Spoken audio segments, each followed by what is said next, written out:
Hello, hello. Welcome, everyone. We will give everyone a few minutes to join, as we always do, before we hop into our first day of Ask the Experts, which is our new programming. I know Chris and I are both super excited to have everybody here. I love our new background. I love that we are really launching this new programming that we think is going to be super cool and helpful to everyone. Yes, I'm super excited too, Liz. Welcome. You know what? We did some Q&As last year and people just loved us together. So now you're stuck with me. Yeah, same. You're stuck with me as well.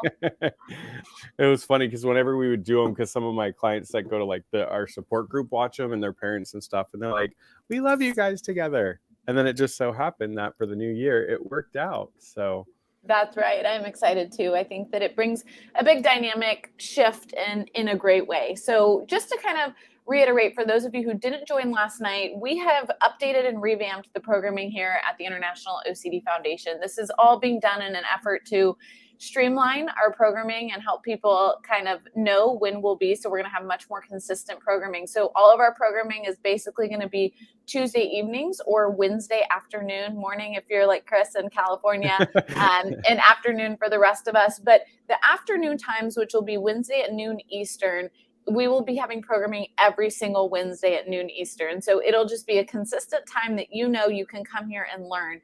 This is going to be programming that's more clinical focused. Our Tuesday is going to be more community conversation, advocate focused. This is going to be still advocates. As you know, Chris and I are huge advocates in the field, but it's going to be much more clinical discussion. We'll be talking about clinical understanding, OCD treatment, and trying our best to break it down into terms that we can all understand. Absolutely. And what is going to be so crucial for our lives every Wednesday afternoon is that we really want to hear from you all. So one of the things that Liz and I have enjoyed this past year is being able to answer your questions. And I don't know if I'm speaking for you, Liz, but I know when I was really struggling with my own OCD, yes, you eventually get with a therapist, but there's so many times that you have questions, you have concerns. And I think what the IOCDF provides with this live streaming, besides a sense of community, is an ability to really learn more about the disorder you're struggling with. And I always talk to my clients, like the first thing we're going to do is learn this disorder inside and out, because if you really understand it, you can beat it. So that's what I really like about this programming, and it's all about you. So we love when you put where you're from in the chat. We like to hear where you're from. We get a lot of international folks, but also just your questions. What is something that you're struggling with or want more information about? We'd love to answer those questions. So we already have a bunch of pre-submitted, but please don't be shy throughout this broadcast. We'd love to hear questions directly from you. So go ahead and put them in the chat for us. 100%. So let's start with who you are and where you're joining from. So please let us know who you are, introduce yourself, and let us know where you're joining from today, and we will get started. Before we get started, a couple of quick disclaimers.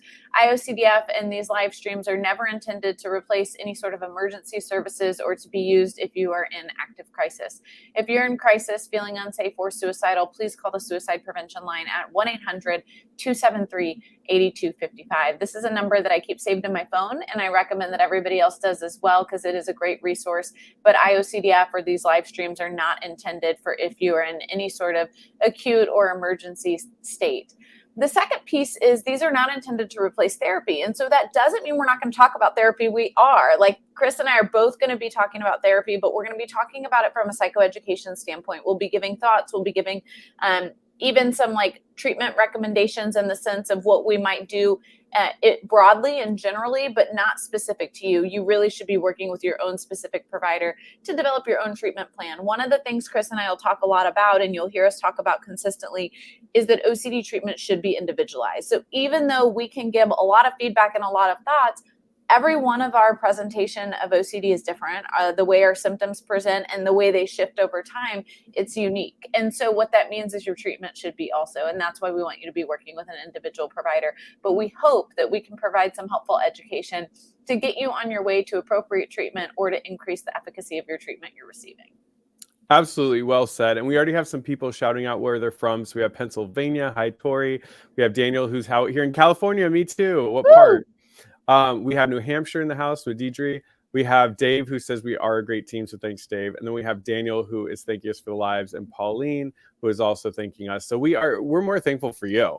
Thank you for coming out. I mean, Liz and I do this. Liz has been doing it for much longer than I, but I know that Liz and I do this because we're passionate about support. I think for me and for Liz, when we've talked, I mean, both of us just went through this at a time when there wasn't as much information and resources. And so being able to provide some of those resources and getting the feedback from people that watch this has just been huge. So thank you, everybody, for shouting out where you're from. Definitely throw in any questions that you have. We'd love to be able to support.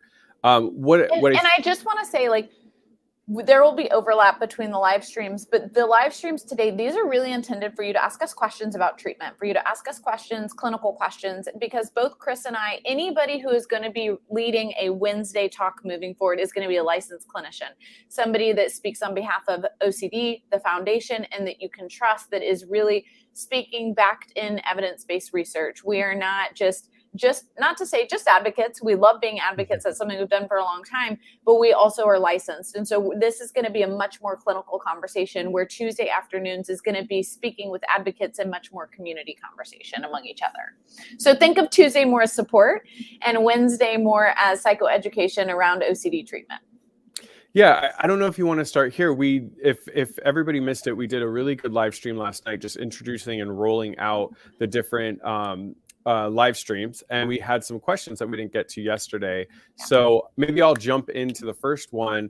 We have a question. It was from Rachel Binney, and she asked kind of a two-part question. So one, she wanted us to speak a little bit about common comorbid conditions and how those affect OCD. And then the second part of the question was, how do you deal with OCD kind of expanding and growing into different subtypes? And I think that's one thing that, I don't know if you experienced that. It was like, just when you thought you knew OCD, it's like your brain is kind of like, yeah, now I'm going to jump to this subtype and jump to this subtype. So maybe if you could jump in with like the comorbid conditions, and then I could jump in with the growing, and then if we have anything, we'll talk together. Yeah, absolutely. Yeah. So it's hard to really conceptualize or to just quickly state the comorbid conditions as like, here's 5 or 10, right? Because there are so many. And what we know is that, again, some people might have a diagnosis of OCD. Some people might have a diagnosis of OCD plus something like depression, which we know is very comorbid. And some people might have multiple diagnoses. So what we know is some of the most common are any anxiety disorders. So this could be panic disorder, generalized anxiety disorder, phobias, kind of you name it, that falls under anxiety, social anxiety for sure. And of course, eating disorders are really comorbid oftentimes with OCD. So are disorders like tic disorders, so are disorders like depression, even OCPD, substance use disorders, very commonly comorbid with OCD. But let's talk about some of the most commonly comorbid, which fall under an OCD category. So with DSM-5, which was that's our statistical manual that those of us in the field use to diagnose and understand, okay, what diagnosis best fits for what this individual is living with or dealing with. OCD used to be an anxiety disorder. So there was a chapter on anxiety disorders, and OCD fell within it. In DSM-5, there became a chapter called OCD and related disorders. And those related disorders are actually the disorders we know are probably most commonly comorbid, and they look very similar to OCD. There are some differences, and there's certainly differences in the treatment, but there is a lot of overlap. So some of the related disorders include BDD, body dysmorphic disorder, which you've heard Chris talk a lot about, and he will continue to. Hoarding disorder, trichotillomania, excoriation, so BFRBs, so body-focused repetitive behaviors, so whether it's skin picking, hair pulling, those are all what we call related disorders to OCD. So we know those are really commonly comorbid with OCD. A lot of people who have one of those diagnoses also have OCD, but it's not for sure, right? You can have one and not the other as well. But then we also know anxiety disorders overall, substance use disorders overall, depression, all extremely comorbid with OCD. But of course, you can have any disorder in addition to OCD. So it's not like I can say, oh, if you have OCD, you cannot have these, right? That's not the case. Autism, also very commonly comorbid. And again, treatment for somebody who lives with ASD, autism spectrum disorder, and OCD looks very different than someone who's just living with OCD. So lots of common comorbidities. And this is exactly where we're going to talk about it. So throughout the Wednesdays, throughout the year, we are going to bring up specific comorbidities and talk, as we talk about OCD treatment, we will also talk about treatment for those disorders. We'll bring on experts if it's not Chris or I's expertise, and we'll be talking about not only how do you address those, but how do you address them when they're commonly comorbid with OCD. ARFID as well. Yeah, absolutely, right? Lots of different things that fall in this category. Chris, on to the second piece, which the second piece is actually what I am most excited to talk about. And this is kind of my new hot topic, and it's going to be my hot topic certainly for the year that I want to talk about, but is how can we prevent in OCD treatment as a patient feeling like we are constantly playing a game of whack-a-mole, where we're constantly like, we deal with one symptom, we feel good, and a new one pops up and we feel like we're constantly battling them. Can you talk a little bit about how common that is and why OCD shifts, right? That we know it's a common characteristic, but also how to deal with it, what to do. Yeah, so I would say for the majority of individuals with OCD that I see as clients, my own personal experience, most people deal with multiple subtypes. Rarely have I met someone, not that it doesn't exist, but rarely have I met somebody who's like, I've had one subtype forever. Part of it is because OCD has to attack something that's important because it needs you to be driven to do the compulsions because you care about the incident. So for instance, if somebody was growing up and they were really worried about getting sick, maybe they were always fearful about missing school and being sick. As they get older, maybe that doesn't really trigger them anymore, but now they are driving. And so they're starting to have, obsessions around driving, hit and run, worried that they're not being careful enough when they drive. Maybe they become a parent and their OCD is all focused of the safety of their child. So OCD has to stay relevant. So what happens is people will go into treatment, really buckle down on facing that subtype that they've been struggling with the most. And as it starts to fade, individuals will notice that OCD is recognizing it's not wanting to go anywhere. It has to throw a new wrench in. The biggest mistake people make is they don't understand all the subtypes. So one of the things that I'm really passionate about doing, especially in our support groups we run, is consistently educating my clients about other subtypes. I'm like, we want to catch that early. We want to be able to recognize it before we start adding compulsions and rituals and creating a new habit. And then once we start to kind of tackle that, I try to take a step back and say, okay, we want to not focus as much as in content. All the different subtypes that you've been struggling with, what are some of the common characteristics? There's a lot of uncertainty. There's a lot of doubt. There's fear. The compulsions are there to reduce anxiety, to try to get some kind of reassurance, to get exact answers. And so even though it may look different, if your OCD started out as contamination and then transferred to fear of harming your parents, if you live with your parents, there are so many characteristics that are similar. So I try to take a step back and explain it's kind of like cars. They all have the same engine, even if they look different on the outside.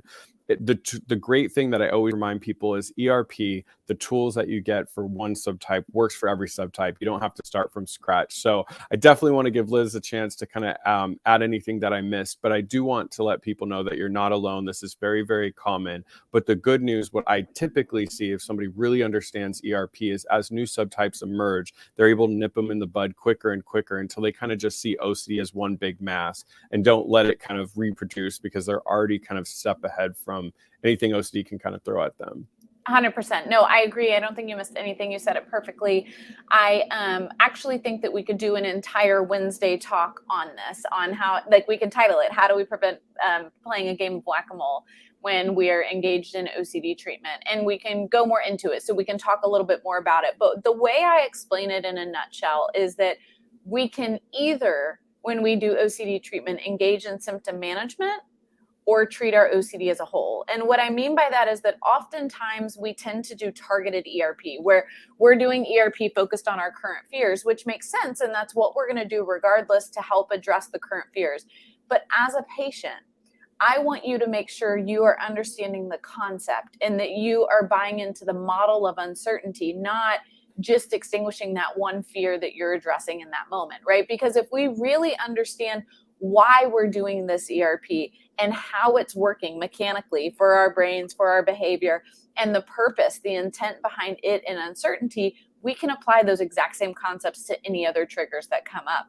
But if instead we're only looking at it as like, oh, I want to address this cup being contaminated, we can address that. But if we're not really buying into the concept and how we did it overall, it's going to be hard to apply that to the next thing that becomes contaminated or to the next trigger that we have. So yeah, love this topic. I want to keep talking on it. And I hope that it is something we will bring up in the future, because I think we can do an entire Wednesday lunch and learn or Wednesday ask the experts focused on really talking about the nuances of treatment and the ins and outs and really that uncertainty model and how critical it is in the ERP process. I do want to answer one quick question. Hi to everyone. I love seeing people. There's so many people from across the world. We've got, yeah, I love it. We see Finland and the UK. So just so cool. So thank y'all for being here. Shout out to Ken in the Philippines. Salamat. Ken, Hi, Kababayan. I know a little bit of Tagalog, so I don't know if he speaks it, but. Look at that. So awesome. Hi, Beth, as well. And so to answer, hi, Brody, to answer your question to Seer, and from Dublin, look at that, Ireland. We've got people from all over. This is so cool.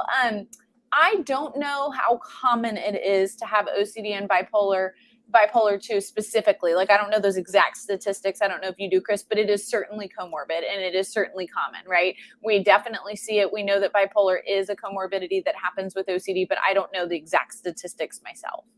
I don't know it off the top of my head. I do. The only reason I do kind of know that the statistic is because at OCD Southern California, there was an organization that we did something with bipolar. It's not as common as, let's say, autism spectrum disorder or like eating and feeding disorders, but there is definitely a comorbidity.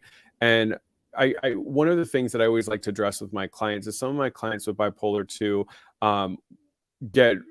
it's difficult because they get really frustrated because, you know, and maybe not just bipolar 2, but all of the comorbidities. They feel like, how am I supposed to handle all of that? And I first want to just absolutely validate your experience. OCD is already a difficult enough disorder to have to deal with other things. So one of the questions I get asked a lot is like, oh, you know, you're working with my OCD. Can you also help me with my bipolar 2? What you want to recognize is some of these disorders are going to need a specialist that is different from your OCD provider. And some of them can be treated by the same provider. So always make sure you're asking. I know with bipolar 2, a lot of it's going to be medication management as well, but there is definitely comorbidity. And I always just want to say I'm sorry when people have to deal with more than one, because it is so difficult. 100%. So let's hop into some of the other questions that were asked last night. The next one I want to talk about is, it was from Haley, and she said, I've definitely had OCD since childhood, but got by, and then with treatment and therapy for anxiety and depression in adulthood. But postpartum, I realized my mental health was getting much worse. A whole 22 months postpartum now, and I'm only realizing my symptom exacerbation is most definitely in the OCD realm specifically. So many people missed it, and I'm a nurse. And I just want to validate really more than anything, because I don't know that there's a question there, but this is so common that what we see is that so many times OCD is labeled as anxiety or as depression, and we're not necessarily getting specific specialized treatment. And this is exactly why we do these webinars. More than anything, we want to help educate you on what treatment you should be receiving, what treatment should look like, what should you expect when you're engaging in specialized OCD treatment. And we really want you to understand the difference that comes as far as the outcomes when you're receiving specialized care for your disorder compared to general mental health treatment or being misdiagnosed. And so I'm so sorry to hear this, because I know this is common. I know it happens a lot. So I don't want to unvalidate it in any way. Like, I want to validate that, like, I wish this didn't happen and I hate this. I hope that we can continue to lessen the gap between when people are experiencing OCD symptoms and they're able to get that specialized care for OCD. Because what we know is that without specialized OCD treatment, your symptoms will get worse. I would also add, I mean, a big one that I constantly talk to my clients, especially like kids and teens, I talk to their parents. A lot of kids get diagnosed with ADHD. And when I really talk to the clients, especially after the treatment concludes, they'll notice that their ADHD symptoms disappeared. And what I recognize is it's not ADHD. They're struggling to pay attention in class because of the intrusive thoughts. So they're fidgeting in class because of the excess anxiety from, you know, the desk being contaminated or whatever it may be. But because schools don't know much about OCD, when the kid is struggling to pay attention to class and they're fidgeting and moving around, they immediately get that ADHD diagnosis. Then they may get put on a medication like Adderall, Ritalin, et cetera, which then, because it's a psychostimulant, exacerbates the anxiety and OCD symptoms, and it just makes it worse. So that's why I always tell people that, you know, it's if you get a diagnosis, or in this case, you know, Haley was missed a diagnosis, it's difficult. I mean, that's part of the reason that we do what we do, and what the IOCDF does what it does, is to try to consistently educate not only just the general public, but clinicians, medical staff, counselors in schools, et cetera, so they can catch these things early and properly diagnose. Let's talk about that for a second too, which is, where do you go and what do you do? You know, it's interesting because most of the times if schools are recognizing some symptoms of mental health, they will recommend that you get a psychological evaluation. And I would recommend that too, right? I would tell people I think it'd be great for your child to get a full psychological evaluation. But what I also recognize is that a lot of clinicians who specialize in psychological full evaluations, right, where they're really doing a full battery and spending a lot of time, they miss OCD as well. And so what I would say is, while psychological evaluations are critical and really important, so is seeing an OCD specialist if you suspect OCD. So if you suspect anxiety and OCD, I would actually start with an OCD and anxiety specialist. And if we feel a full psychological evaluation and battery needs to be done because we think there might be some other things going on or some comorbidities, or we want to rule out other diagnoses, it is our job to give that recommendation, right? It is our job to say, hey, like, we're also seeing this and we think this would be really great, or we'd strongly recommend it. But if it's OCD and anxiety, and that's in our wheelhouse where we can see it, assess it, diagnose it, and treat it, right, we may not need to send you there. And so I would really encourage that if you suspect OCD or anxiety, start with an OCD and anxiety specialist. Start at a clinic or a center or an individual who has extensive training and background in OCD specialty care, and start with them and let them help guide you. I can't promise every provider that treats OCD is ethical, right? I wish I could, but I cannot. But what I can tell you is that it is our obligation to provide ethical care. And if we are an ethical clinician, which I hope all of us are, I know Chris and I are, so I can speak for ourselves, we should be referring out when it's out of our wheelhouse. We should be constantly assessing and looking in treatment to kind of better understand our patients and something else that might be coming up and the way that may need to be treated. And so I want you to trust us too, that if it isn't OCD, if it isn't anxiety, we should be referring out to somebody who knows that. I know a lot of you don't believe that, and you might be skeptical around that thought process, and I don't blame you. I would be skeptical myself, because many of you spent years going to providers who said they could treat OCD and they didn't. So it's hard to imagine that there's providers out there who, if they don't treat a disorder, would refer out. They are out there and they exist, and I would encourage you to try to find them, but I understand it isn't everyone, and there's no way for myself or IOCDF or Chris or any of us to say, here's a list of everybody who we know is going to do this. But continue to advocate, continue to ask questions, continue to kind of think about the whole picture. And here's what we know that's the beauty of OCD treatment. OCD treatment should be goal-oriented and short-term. So it is a focused OCD treatment, which means traditionally in 11 to 16 sessions, people should see tremendous differences, relief. If you aren't seeing that, you should be questioning it. You should be talking to them about it. Doesn't mean in 16 sessions, I'm always done with a patient, right? That's not what I'm saying. But if 11 to 16 sessions, patients aren't understanding the treatment model and they're not seeing progress or understanding how this is going to be useful to them in the long run, I hope that they're questioning what we're doing and that we're talking about that together. Yeah, well said. I mean, the thing that I would add is that those of us that treat OCD, we see it every single day. So if you do come and see an OCD specialist, we most likely are going to be able to pick up on that really, really quickly.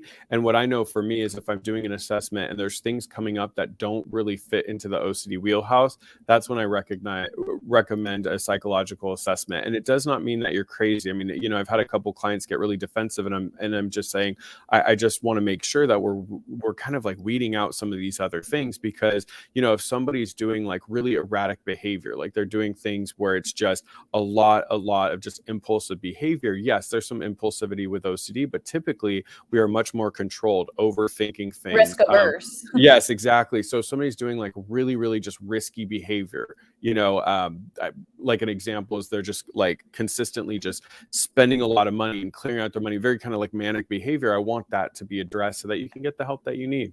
And the same goes with comorbid conditions like ASD, right? We did a webinar on ASD with an expert and a lived experience that I highly recommend going to IOCDF's YouTube channel to watching if you want to learn more. But, you know, one of the things we talked about is that if I start to suspect ASD, I want that to be evaluated, and I want us to understand if a patient is living with ASD and OCD, because treatment does look different. The way we might engage in treatment, but the way they might understand their OCD, the rigidity around it, it being ego-dystonic versus ego-syntonic might shift depending on that diagnosis. And I can't appropriately treat if I don't know the whole picture, right? So there is, like, I agree with Chris. I know it might be hard if like we're set in like, no, I only have OCD. Why would I go do another? Understand that that recommendation is actually beautiful, because the goal is that we can learn more. And if we learn about other conditions, that allows us to better help you. And if we don't, and there's not other conditions, it still allows us to better help you, because we can feel confident in the treatment, the sole treatment that we're going to do for OCD. Perfect.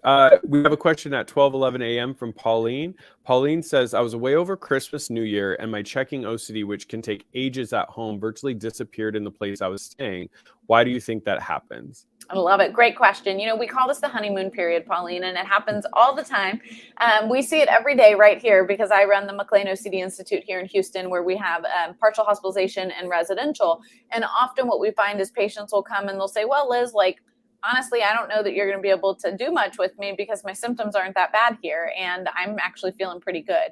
And what we find is that we call this kind of the honeymoon period, where we find that OCD will shift, right? So you will find that OCD will move. You will start to experience checking behaviors, contamination at your new environment, but it may take some time, right? Because it might take time for things to become contaminated, for you to have triggers. And so it's really common. We call this the honeymoon period, but we see it happen when people go on vacations and things as well, right? Where at home, there's these rituals, there's these rules, there's these triggers that are already ingrained that exist, that don't exist at that new place. And so we can see us be able to really have some freedom and relief. So I always say, lean into it, have it, enjoy it, right? Enjoy the freedom, but also use it as motivation when you get back home to say, the freedom I experienced there, I am going to fight to be able to experience this at home as well, because what we know is that with treatment, you can have that same freedom at home also. Yeah, and I'll add, like, from a lived experience standpoint, I had this. And so, when I would be staying at my own house, I was going to bed when the sun was coming up. I mean, I was, doing rituals. All my night rituals would take so long, the checking, the contamination, the magical thinking, the harm with my grandma and stuff. And then I would stay at a friend's house when I got a little bit better, and I would be going to bed at like 11 or 12. And it was just like, why can I do that here and not that? But just like you were saying, Liz, if I was staying at that person's house a couple days, then suddenly it was like little things started to pick up. And I knew that if I was to stay there more time, then it would definitely. So when I was in a relationship, my first relationship, when I was staying at his house, it was like suddenly these things the things that bothered me at home started to transfer there. So it is frustrating, Pauline, because I used to feel, just like you said, Liz, it was like I would taste that feeling of freedom. Like, this is what it would be like to just go to bed. Oh my God, this is incredible. But a lot of my harm stuff was with my grandma and my sister, who weren't at my friends' houses. So it was a mini vacation. But I think a lot of times people think they can just keep running from it by like moving and traveling and all that. And we see this all the time, right? With contamination, where someone's car gets contaminated, so they buy a new car, right? And they think, well, that should just solve the issue, or I'll just move apartments, right? And it may solve the issue temporarily, right? Because that new car isn't contaminated yet. But if we don't address OCD, OCD moves with us. So it will become contaminated, and it will become another thing that you have to deal with. Absolutely. Well said. So Brody at 11:19 said, I have a consultation today dealing with medication while working with my doctor. Of course, I'll listen to my doctor's advisement, but as someone who has been through many SSRIs and started ERP and is starting ERP, do you have any suggestions? Yeah, I would say that the thing about, I'm just reading the question, so dealing medication. So I think the question is more that they're, having a medication appointment today and they'll listen to their physician, but any thoughts that like, okay, yeah, I'm starting medication, I'm going to get that going, but also starting ERP, what are some suggestions you might have? Okay, he means like us who's gone through many SSRIs. Yeah. The one reason that I'm glad I'm not a psychiatrist is because I think what's difficult is, what I always say is the behavioral therapy works for everyone. We do have to slightly kind of, adjust it per person, but there isn't like 8 treatments for OCD and we have to go through. The thing about SSRI is that I always just give people a little bit of heads up. There isn't one for OCD. If you go, one of the best articles on medication is actually on the IOCDF's website. It was written by Dr. Janicki. and it talks about the main medications that SSRIs used for OCD. The great news about SSRIs is they work. I mean, people definitely see a reduction in anxiety. They're able to do the treatment better. I always remind people, and you're starting ERP, good. I always remind people that it has to be joint together. People may see some reduction in symptoms just being on medication, but it's really doing that behavioral therapy and changing behaviors that works. What I always tell people to do is like go in there and just explain your situation and really let the psychiatrist do their job. A lot of us with OCD want to go in and tell them about articles we've read, and we want to tell them about this is what I'm worried about, etc. I know a lot of times what psychiatrists will do is they'll ask you if a close family member, kind of like a first level, like an aunt, a parent, etc., has been on a medication for anxiety or depression or OCD before, and if so, how did they manage it? And if they've managed it well, the psychiatrist might start there with that because they're seeing that you know family members have handled it well, and you might handle it well as well. The second thing is it's still in its infancy, and I know Dr. Barbara Van Noppen is doing a lot of research at USC about it, but there are some gene site testing where they will do a test to see if there is medication that would work better for you. Now, I want to remind people it's in the infancy. I don't always know if insurance covers it, but ultimately the medication is going to be a sort of a trial and error experience, which may seem frustrating because you have to be on that medication at least at the full dosage for about 3 months to see the full effects of it. But don't be I always tell people, like, don't be deterred from that. Like, once you find a medication that really, really works for you, it can really help you push through the exposures. On a personal note, I know for me, once I got on the right dosage of medication, I did the first 6 months of treatment without medication because of fears, and I hit a plateau, and it didn't seem to matter what exposures we did, what response prevention. I just couldn't push through those higher things on my hierarchy, and the medication in conjunction really is what let me finish off my treatment and what I can, partly contribute to being able to have OCD and management now. Totally. And I'll say, Brody, for the second piece, if you're asking for any suggestions for ERP, 100% do it in conjunction, but give the medication time. I think sometimes people think, oh, I'm going to experience relief if I get on this medication right away. We know that it's about finding the right medication for you, which could be trial and error. There could be, again, like Chris said, there's no standard. Here's the same medication we give every person with OCD. But then the second piece is the ERP is really important, and we want you to be doing both so that you can start to experience relief. But whether you're doing ERP or medication alone or both, relief is never overnight, right? It's a process, and it's something that we start to see. The second piece I'll say is make sure you're seeing an OCD specialist for ERP and a psychiatrist who specializes in OCD. When Chris and I are saying, like, take their advice, we are under the assumption that you're seeing an OCD psychiatrist. If you're going to your general practitioner, yeah, you might need to bring some more articles about OCD and be talking about recommended medication, right? So make sure you're seeing somebody who specializes in OCD, because that exists. And with telehealth, there's so many more options, but now than there ever was.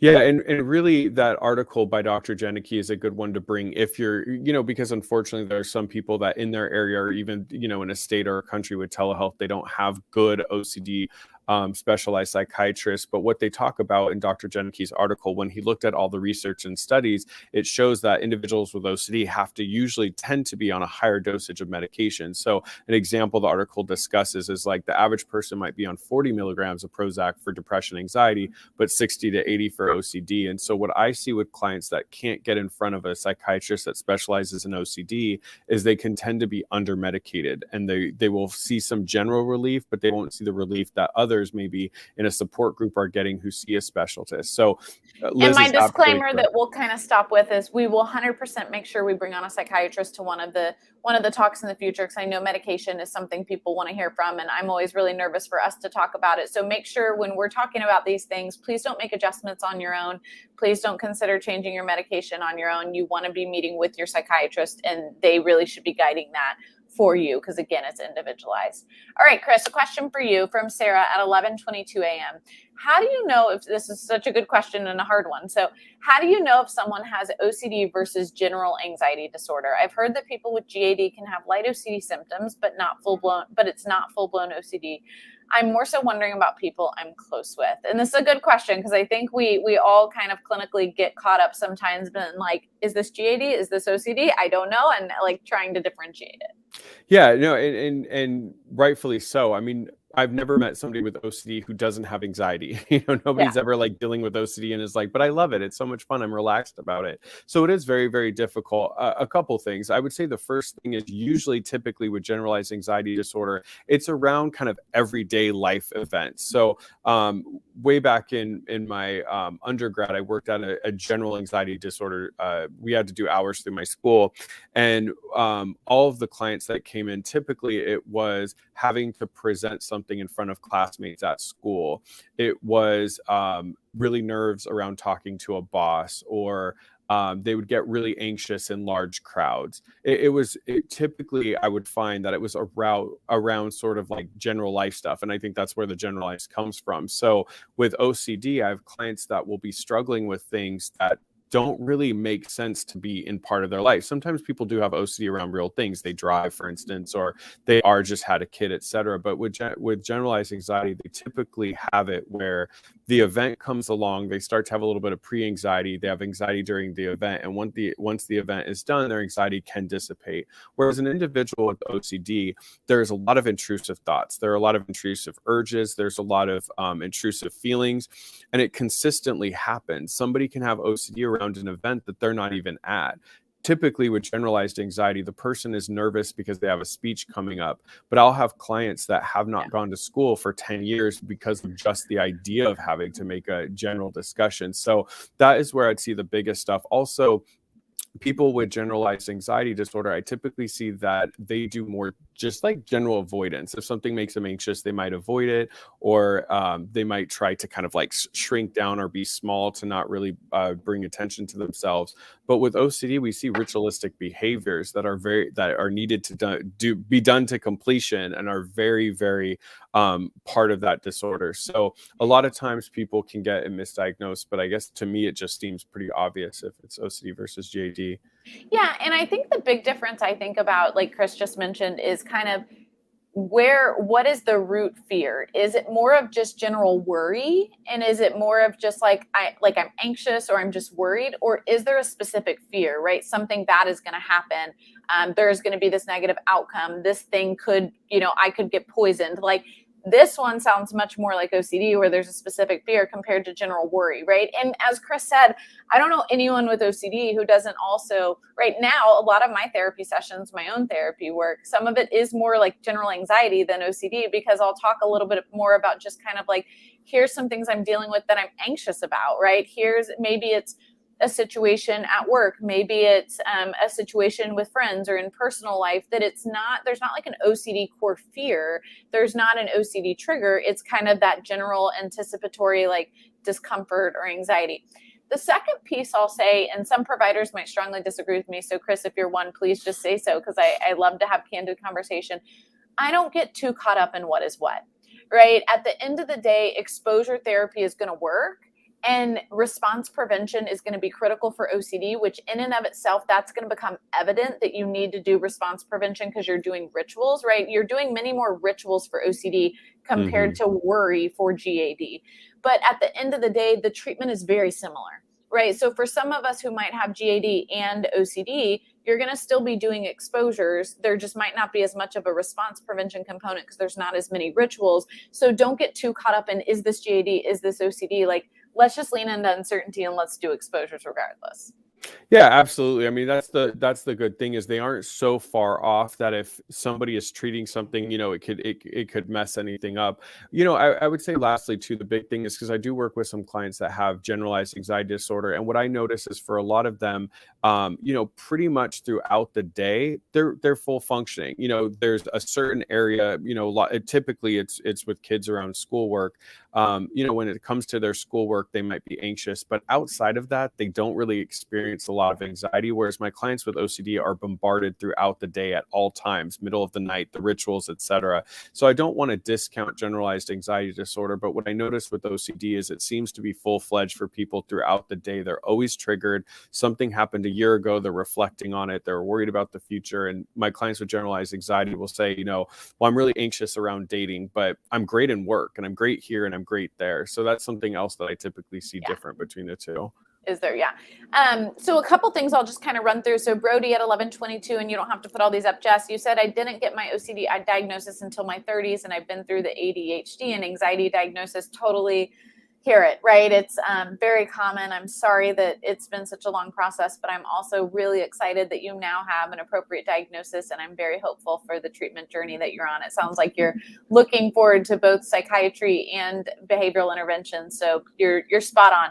Felice, we did talk about this in a recent live stream. We talked about some of the different ways that the VA doesn't yet necessarily have a lot of standardized OCD treatment protocols in place, but they are still there. And there are still lots of providers in the VA system who treat OCD and who understand OCD. And although, for example, the Y box might not be like a standard assessment, it doesn't mean providers don't have access to it. And so a lot of people are still getting amazing OCD treatment in the VA. Sometimes we just have to help advocate and navigate that system. Outside of the VA, we see the same thing, right? Where providers say they treat OCD and a patient goes, and after 2 years, they're like, I was just getting reassurance from my provider and doing talk therapy and I didn't get better. It's frustrating. I want to validate that. Like Chris and I get so fired up and frustrated about this. We could talk for 3 hours about clinicians who are not appropriately trained, who are doing unethical things, about coaches and different stuff that like we don't think is useful and helpful for people with OCD when they're not appropriately trained in doing evidence-based care or able to do evidence-based care. But unfortunately, it's kind of part of the system. And this is where I want to push people. You have to be your own advocate for your own treatment and for what makes the most sense for you.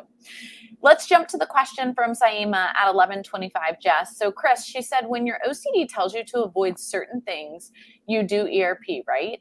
But what do you do when your OCD says that you don't want to, when your OCD says things you don't want to say or do? If you could please answer, I would appreciate it. So I'm going to assume what she means is like when OCD tells you to avoid, you shouldn't avoid. But if OCD is telling you to say things or do things and you don't want to do that ritual or you don't want to engage in that behavior, what do you do? Okay, I understand. So an example. That's my guess. Sorry, Saima, if I'm guessing wrong. And correct us, Saima, if we're wrong. Definitely just punch in the comments. You know, for instance, what a lot of clients will experience, if I understand Saima correctly, for instance, is like one common thing I don't think we talk enough about. I think I don't know if you did the live stream about it. I know Dr. Grayson was talking about it, but one thing that I've had clients say to me is like, OCD keeps telling me like, you want to stare at that person's crotch. You want to stare at that person's crotch, or like, you want to hit that kid right now. You want to hit that kid. So I always, when I talk about OCD, I always remind clients that OCD can give you you know, it's not just thoughts, it's not just feelings, it can be urges. It can be where OCD is telling you, you want to do this. Or another one, when you talk about Saima, about what about OCD saying things you want to say, you know, a lot of times we have clients that their OCD is all around, I'm afraid that I'm going to be in a public place and I'm going to say out some kind of slur, or I'm going to say something horrific to my boss and just, you know, say something like that. So I get what you're saying is, you know, a lot of times people are saying, well, OCD, you know, treatment is to do the opposite. So am I supposed to go into a middle of a store and just start yelling out slurs, or am I supposed to like slap a kid? And I'm like, please don't do that. What we definitely don't want to do that. But what I ask them is, what are the avoidances you're doing because of that fear? Right. So for instance, typically a client who's afraid of yelling out certain slurs, etc., will avoid public places, or they'll avoid cities where individuals of a certain kind of ethnicity or race or sexual orientation tend to be, because they don't want to run into someone and say that. Or when it comes to like staring, I've had clients that are like, well, I just don't go out in public, or I'll wear sunglasses or do these kind of behaviors. What I then work on is, let's reduce that. I mean, that's where the ERP really stands. Let's get back into those public arenas. Obviously, we want to work our way up, but be into that public place. Now, your brain is going to consistently say those horrific words, and you're going to feel inclined to just bolt, but go with it. You know, allow those thoughts to be there, allow those things to be said, and continue to work on, you know, shopping as normal. The other thing is, that's why we love imaginal exposures. We call them scripts or narratives, depending on, you know, what words you like. But this is where you can write out about being in a grocery store and slapping, or like common one that I've heard before is like a kid crying in a plane or a movie theater, like wanting to hit the kid. And it's like, but I don't want to do that. Obviously, go on planes, go to the movie theater, but that's where those narratives or those worry scripts are really great, is to talk about what happens if I just lose it, walk up and hit a kid, and people kind of knock me down in the theater and I get arrested. And really practice reading that, listening to that, bringing up that anxiety and elevate that. And then the most important part is that response prevention. 100%. And so what I would say too is traditionally the way I would also answer this question is if OCD is telling you to do things that you don't want to do or say things you don't want to do, you should still do the opposite of OCD. So you shouldn't say them, you shouldn't do those things, right? And so even when I think about a hand wash, right, most of us don't want to do a hand wash that OCD is telling us to do, but we do it because we feel like we have to. We do it because it's the only way we feel like we can be not contaminated, but we don't want to be doing those behaviors, right? Nobody with OCD enjoys their rituals. The rituals are annoying, they're frustrating. And so really we want to not do them, right? We want to push against and do the opposite of what OCD is telling us. Yeah, I got a question for you. So it's from 1John4_4 on YouTube at 1208 Jess. It says, hey guys, can you please explain what sitting with uncertainty means? My doctor uses this term, but I'm still not understanding or getting it.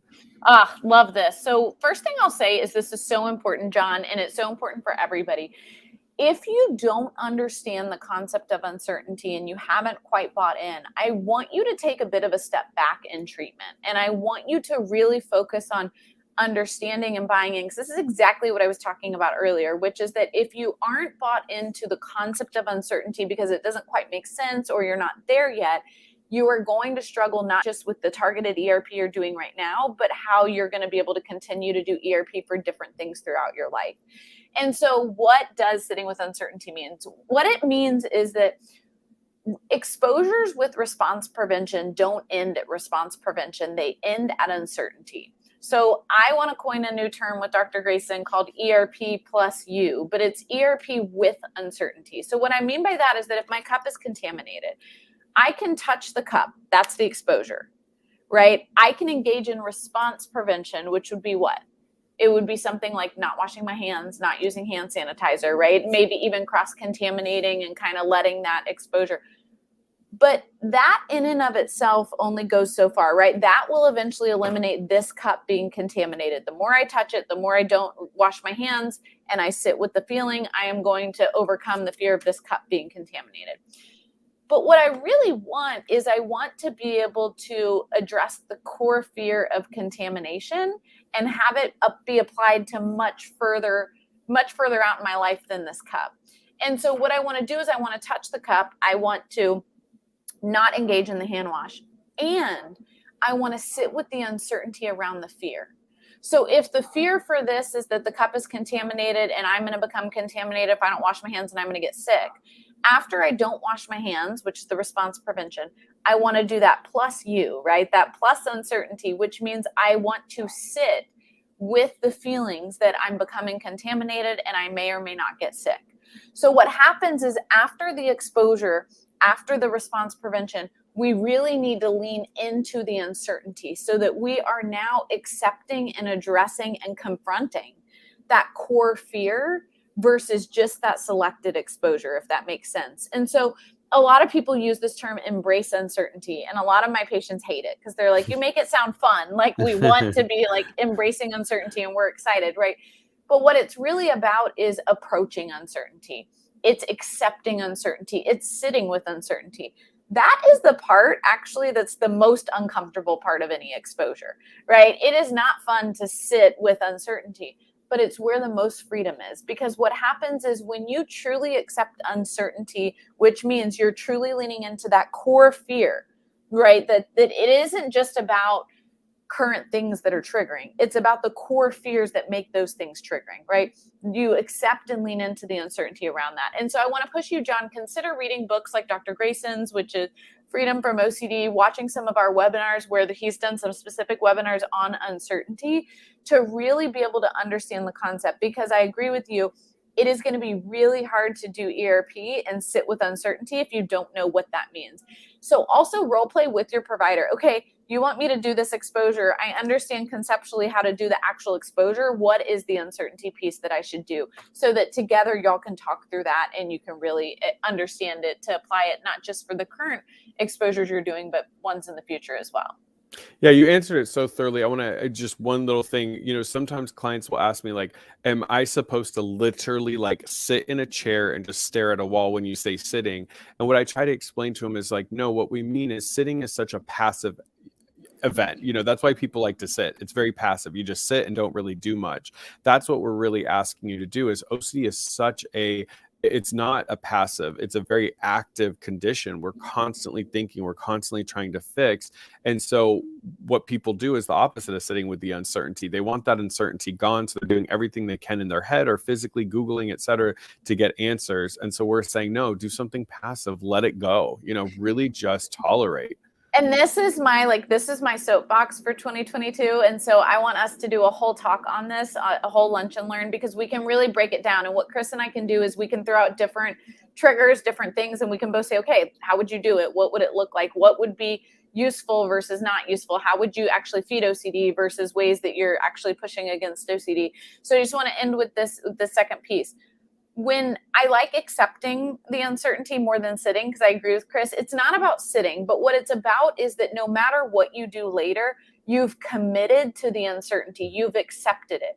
What we don't want you to do is distract yourself from it. So what I don't want someone to do is touch this cup, not wash their hands, but then just go on to work and be trying to avoid thinking about that cup, and like doing this suppression of the fears, suppression of the thoughts, because what's actually happening is you're just addressing that cup, but you're not accepting the fear at all. And so the fear will follow you, or we'll just move on to another object. Instead, I want you to accept that, yep, like I might have just become contaminated and I might get sick now. And like, oh, well, I'll find out later. And I'm still going to go live my life, right? So I'm still going to go to work. I'm still going to answer emails. I'm still going to do what I've done.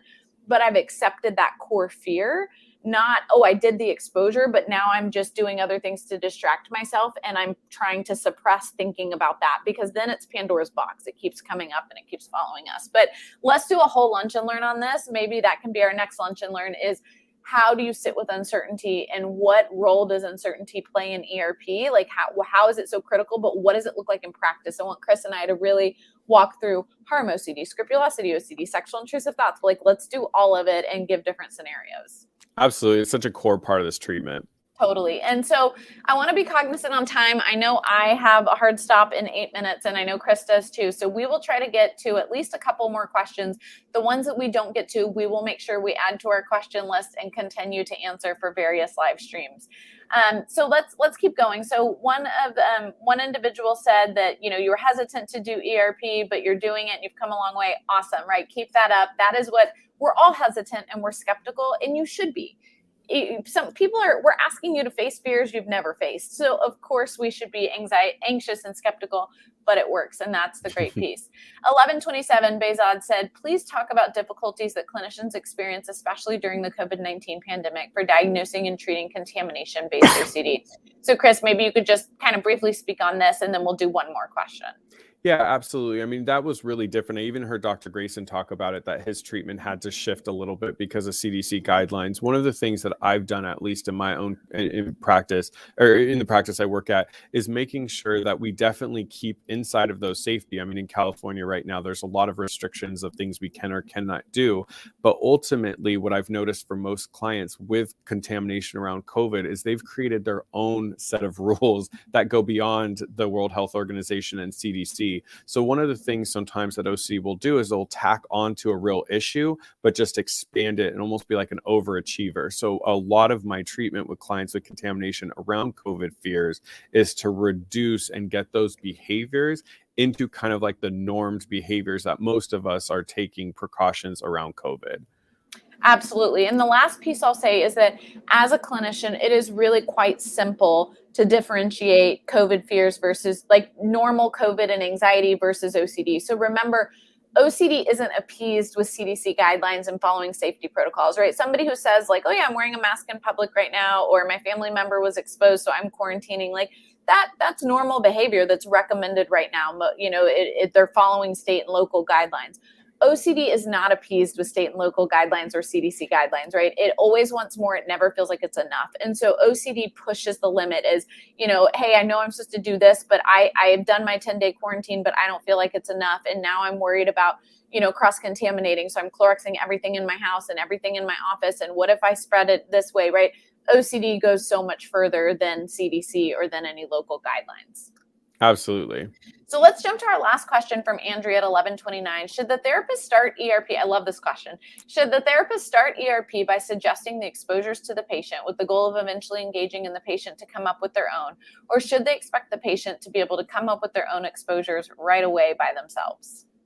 I would say typically, unless the client has done extensive research on OCD and particularly has gone through treatment prior, most people come in not even knowing the word exposure. And I'm doing a lot of psycho ed on explaining what it is. But you're absolutely correct. I mean, our goal, like Liz was saying earlier, our goal in treatment is for it to be short term.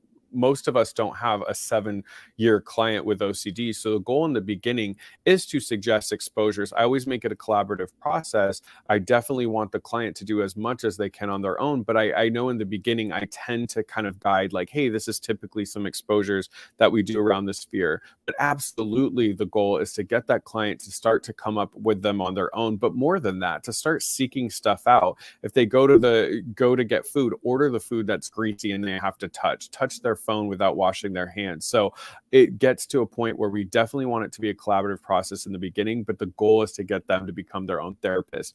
If I do have a client that really understands OCD, sure, if they come right in and start suggesting, exposures and they're great with exposure response prevention, awesome. But I tend to get some clients that literally got diagnosed by their, doctor, never had come ERP. in, have never heard of ERP, have never heard of terms, or they've been seeing a talk therapist for 7 years who never even mentioned the word exposure. Yeah, so I would totally agree with that. The only things I would add is, not even add, but I would just like echo for different terminology is it's almost like when you first come in, we're guiding you, we're holding your hand. And by the end of treatment, you should be walking and we're just behind you as support, right? So 100% by the end of treatment, I want you making your own exposures. Because that's the continued treatment you're going to do on your own independently. And I want to make sure you understand OCD. So support is going to be much stronger early on from us, and it should start to lessen.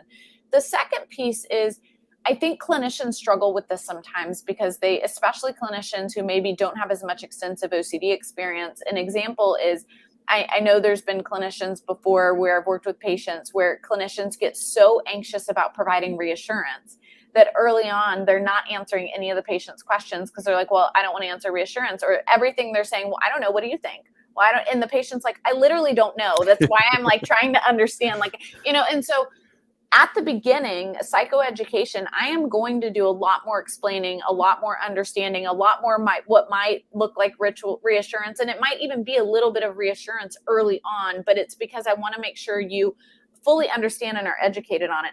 By middle to the end of treatment, and when we're engaging much more in that intervention stage, I am not going to be answering those questions, right? I'm going to say things like, Chris, you know the answer to that. Or like, I don't know, what do you think, right? But I'm not going to say that day one because I really do want to provide the appropriate psychoeducation. And so it should wax and wane a little bit too. We don't have to be super rigid in it all. Absolutely. Well said. So a couple things, and then we will start to wrap up. Thank you, Betsy. I am so excited to hear all the things that you're doing. That is awesome and huge. And Felice, we are doing everything we can. The International OCD Foundation is working to do education across the board. We have the Anxiety in the Classroom platform, and lots of us who are part of local affiliates and do advocacy work do what we can to educate our local psych hospitals. But it is a great idea for us to be thinking even more about the acute hospitals, because that is often where people go first.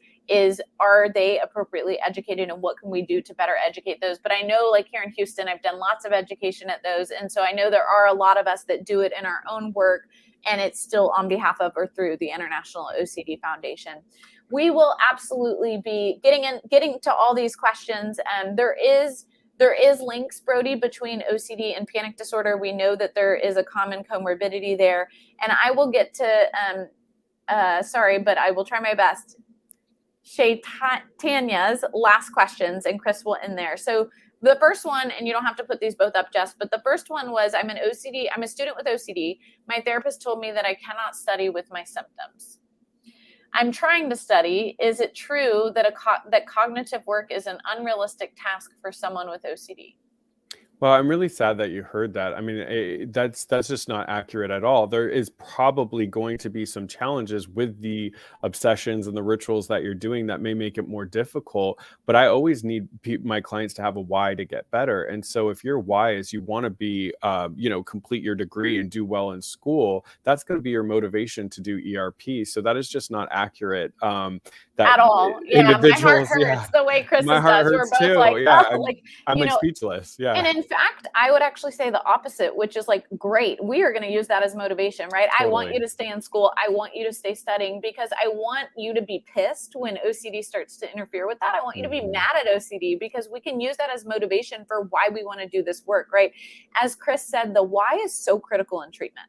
And I would much prefer somebody with OCD to have a why than to come to me and not have a why, and we have to rebuild that, right? And so, not that we can't, we absolutely can, and I get that, right? But 100% you can go to school and you absolutely can do cognitive tasks despite an OCD diagnosis. I've never heard of any research or evidence telling us otherwise. So fight for that, because that's an important piece to your recovery, and I want you to keep that at the front. And we've got lots of new questions, and I love them all. We will make sure we address them. There's about 5 or 6 on here that I will be adding to our spreadsheet, and we will be sure to address. Next week, are we doing another Ask the Expert, Chris? Do you know? Next week it's the research, and then we're the week after. All right. So on the 19th, we will see you guys at noon to Eastern time to be able to continue these questions and other ones. So remember, we'll be doing clinical programming moving forward every Wednesday at this time. So you will always be able to find a live stream noon Eastern time on Wednesdays, every single month, every single week. You will also find Tuesday evening. So I believe Tuesday evening at 7 p.m. Eastern, every single week, every single month. And so we've tried to make it much more consistent, but we are so excited to grow the platform, to share the stage. And Chris, I am so excited to be doing this with you because I have no better colleague, no person I look up to more. So I'm excited, and this has been so fun. It's been so fun. Thank you, everybody, for joining us today. Liz and I love this. And yes, we will definitely, any questions we didn't get to, we will get those down. We have a good spreadsheet of questions we don't get to, and we'll make sure to answer them in future live streams. So please come back. Thank you so much for joining us for our first Ask the Experts. It's been a blast, Liz. Thank you. As always, remember, help and hope are always available. We'll see you all in a couple of weeks. Kyle King and Dr. Bramowitz will see you next Wednesday for the Research Symposium. Bye, you guys. Bye.